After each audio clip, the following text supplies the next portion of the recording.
Hello hi అండి, welcome to my channel.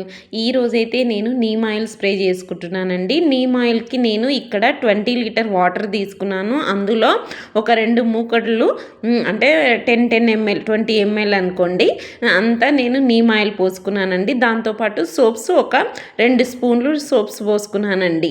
ఇది కరెక్ట్గా నాకు మెజర్మెంట్ సరిపోయినందుకు ఇప్పుడు నేను కలుపుకొని ఈ స్ప్రే చేసుకుంటున్నాను. స్ప్రే చేసేటప్పుడు బాగా గుర్తు పెట్టుకోండి, మార్నింగ్ 6 o'clock అయినా స్ప్రే చేసుకోవాలి, లేదంటే ఈవినింగ్ 5:30 ఆ టైంలో, ఎండలేని టైంలో స్ప్రే చేసుకుంటే బాగుంటుంది. ఈవినింగ్ అయితే మంచి రిజల్ట్ అనేది వస్తుంది ఫ్రెండ్స్. ఎందుకంటే ఈవినింగ్ టైంలో మనము అందరూ అన్నీ పడుకొని అలా ఉంటాయి కదా, అంటే మనం ఈవినింగ్ టైంలో మనం ఎలా పడుకుంటామో నైటు, అవి ఉడకంగా మొక్కలపైన ఉండే పేనుబంక, నల్లదోమ అటువంటివి చెట్ల పైన పడుకొని ఉండి ఉంటాయి. వాటి ద్వారా గుడ్లు అలా పెట్టుకుంటూ ఉంటాయి అన్నమాట.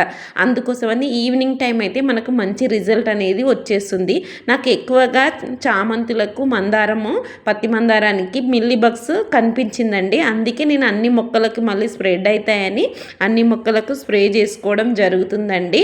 ఇలా స్ప్రే చేసుకుంటే చాలా మంచి రిజల్ట్ వస్తుందండి. ఈవినింగ్ టైంలో చేసుకుంటే మార్నింగ్ కంటే ఈవినింగ్ బెస్ట్ టైం అండి. నేను చెప్పే సజెషన్ ఇది ఒకటేనండి.